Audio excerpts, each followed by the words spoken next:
ऐसे 2 फर्टिलाइजर आप डालकर तो देखिए। मोटी मोटी कलियां होती है, इसलिए इसके फ्लावर्स भी बहुत बड़े होते हैं।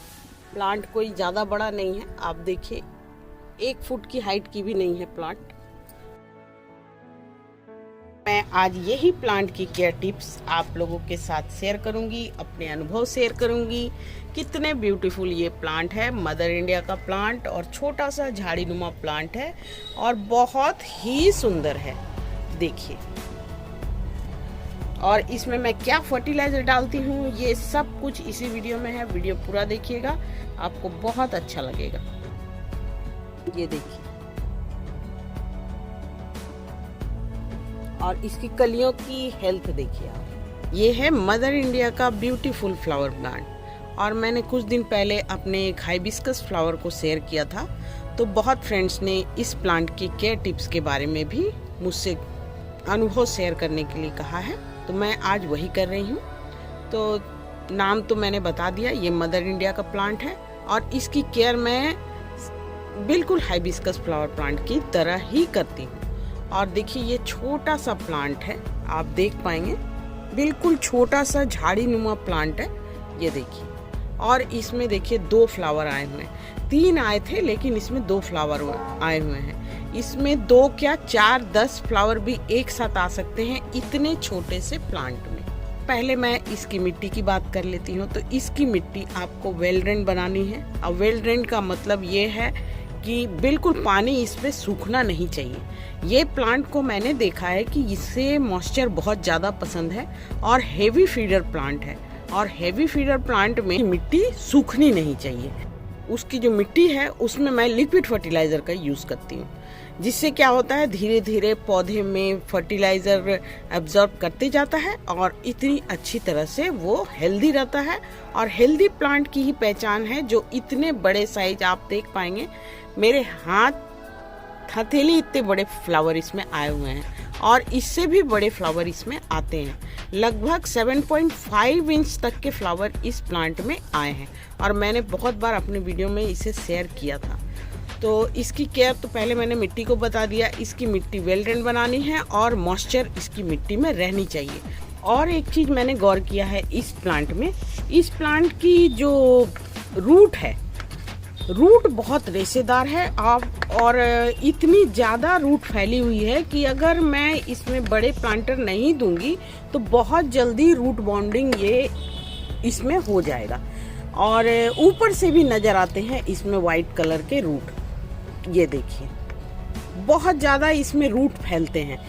इसी कारण से मैंने रिसेंट ही इसके पॉट को चेंज किया है और इसके रूट के ही वजह से देखिए, आप देखिए ये प्लांट पुराना नहीं हुआ है लेकिन इसमें रूट बहुत रेशेदार इसके रूट होते हैं और इसी वजह से मुझे लगता है कि इसके ये जो प्लांट है इसकी मिट्टी में मॉइस्चर होनी चाहिए, क्योंकि रूट अगर सूख गया तो आपके प्लांट भी डैमेज हो सकते हैं और वो हेल्दी नहीं रहेंगे।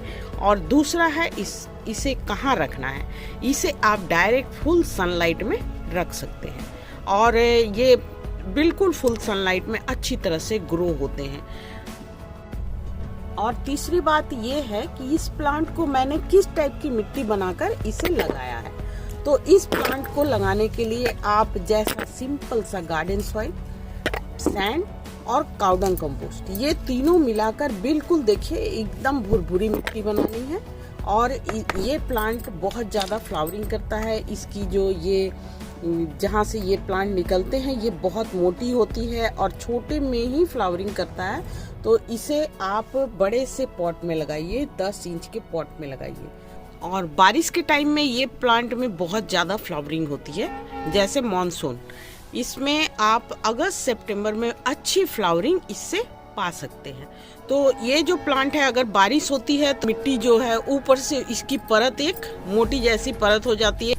इस प्लांट में एयर सर्कुलेशन बनाने के लिए आपको हमेशा गुड़ाई करती रहनी पड़ेगी और यही प्लांट ने मुझे गुड़ाई करने का मतलब भी समझाया है, ये कितना इम्पोर्टेंट होता है किसी प्लांट की गुड़ाई। और वो प्लांट भी बहुत हेल्दी रहता है क्योंकि गुड़ाई करने से इसमें ऑक्सीजन इसके रूट तक पहुंचती है और ये प्लांट बहुत अच्छी तरह से ग्रो होते हैं।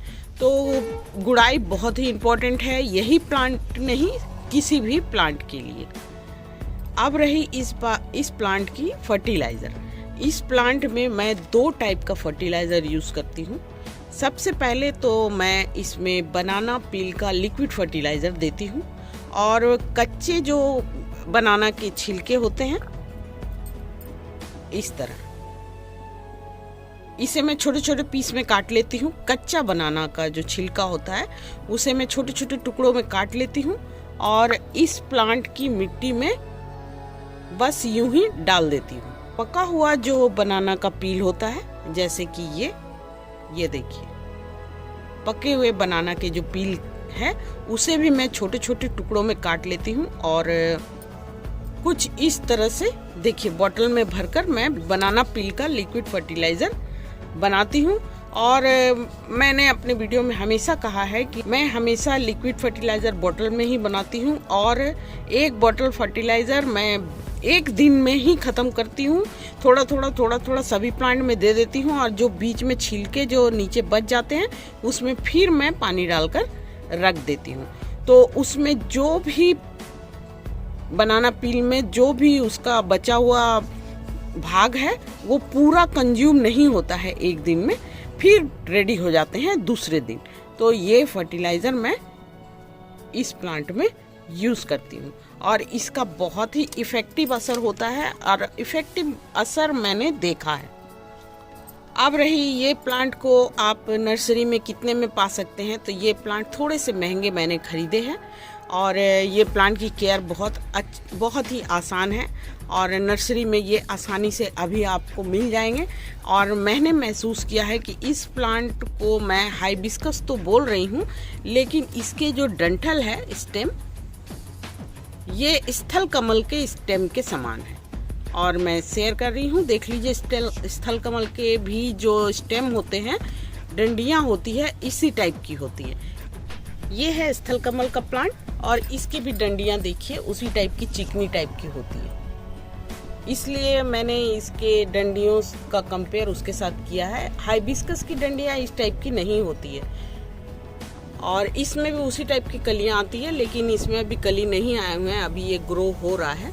तो ये स्थल कमल डबल पेटल के प्लांट है और इसमें बहुत सुंदर फ्लावर्स आते हैं और इसे मैंने कटिंग से ग्रो किया है। पिछले साल ये प्लांट का मदर प्लांट बहुत अच्छी तरह से फ्लावरिंग किया था, लेकिन पत्ते इसके हाइबिस्कस के समान हैं।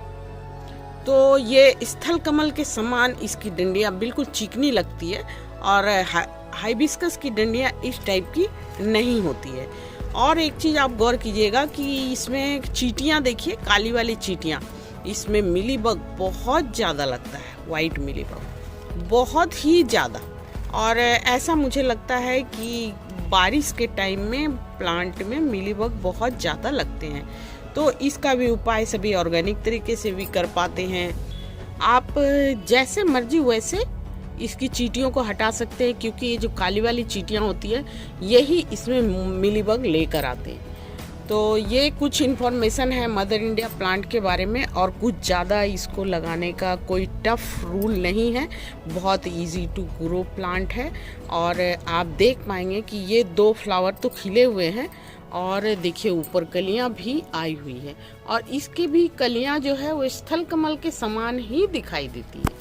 और देखिए 2 कलियां इसमें ऑलरेडी फिर आई हुई है और आप इसे अच्छे से फीड करेंगे तो ये बहुत अच्छे छोटे से ही प्लांट है। देखिए, और छोटे से प्लांट में कितनी अच्छी लगती है, बड़े बड़े फ्लावर खिलते हैं।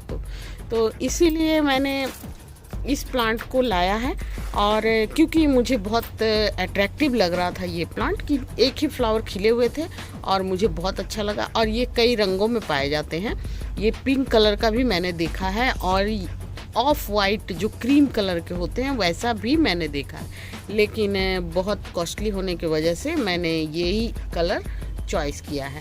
लेकिन धीरे धीरे मैं इसका भी कलेक्शन करूँगी। इस प्लांट की फूलों में कोई भी खुशबू नहीं होती है और कलर बहुत ही सुंदर होते हैं, बहुत ही सुंदर। और इसके फूल एक दिन आपके प्लांट में एज इट इज़ बने रहते हैं। ये सुबह में खिलते हैं तो शाम तक आपको प्लांट में ऐसे ही बहुत सुंदर दिखाई देते हैं। बहुत सुंदर लगते हैं ये प्लांट और आप लोग ज़रूर लाइए, इसे अपने गार्डन में लगाइए। बहुत अच्छे हैं और बहुत आप जैसा देख पा रहे हैं कि आपको सेटिस्फेक्शन मिलेगा ये प्लांट घर में लाकर। छोटे से प्लांट है और बहुत अच्छी फ्लावरिंग करता है। आप बेशक इसमें क्या कीजिए, अपने जो बनाना पील के छिलके हैं उसे टुकड़े टुकड़े काट कर इसे आप इस तरह से ऊपर में रख सकते हैं, क्योंकि ये फुल सनलाइट में चलने वाला प्लांट है और ये जो पील है ये सूख जाएंगे और सूखने के बाद इसमें मिट्टी में डिकम्पोस्ट हो जाएगा और फिर ये प्लांट को हेल्दी रखेगा। और फर्टिलाइज़र भी देना हो गया। तो इस तरह से आप अपने ये मदर इंडिया प्लांट की केयर कीजिए। उम्मीद करती हूँ वीडियो अच्छी लगी होगी। अभी तक तो ऑर्गेनिक रूप में मेरे जो ये प्लांट है अपनी खूबसूरती बिखेर रहा है, लेकिन मैं भविष्य में इसमें केमिकल फर्टिलाइज़र का भी यूज़ करूँगी। और क्योंकि प्लांट की डेवलपमेंट मैं देखना चाहती हूँ कि ऑर्गेनिक रूप से जब इतने सुंदर बड़े बड़े फ्लावर आ रहे हैं तो केमिकल डालने के बाद क्या होता है ये भी मैं देखना चाहूँगी। रही प्रोपोगेशन, तो मैंने अभी तक इसे नहीं लगाया है क्योंकि इस प्लांट को आए हुए ज़्यादा दिन नहीं हुए हैं। ये खुद ही अभी छोटा है और ग्रो हो रहे हैं। स्प्रिंग में मैं इसकी एक कटिंग लगाऊंगी और उसके बाद फिर मैं मॉनसून में इसकी एक कटिंग लगाऊंगी। तो ये देखूंगी कि कटिंग से ग्रो हो जाते हैं कि नहीं।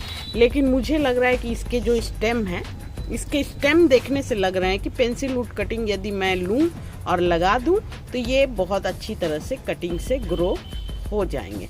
अब इसमें सीड बनते हैं कि नहीं बनते हैं इसके साथ रहने से ही पता चलेगा। तो इसके साथ मैं 1 साल बिताती हूँ पहले, कटिंग से प्रोपोगेशन होता है कि नहीं होता है। तो ये सब मैं अपडेट देती रहूँगी इस प्लांट के बारे में। फिर मिलते हैं आप लोगों के साथ में किसी नए टॉपिक पर। आप अपना और अपने गार्डन का ख्याल रखिए और इसी तरह मेरे साथ बने रहिए। Thank you.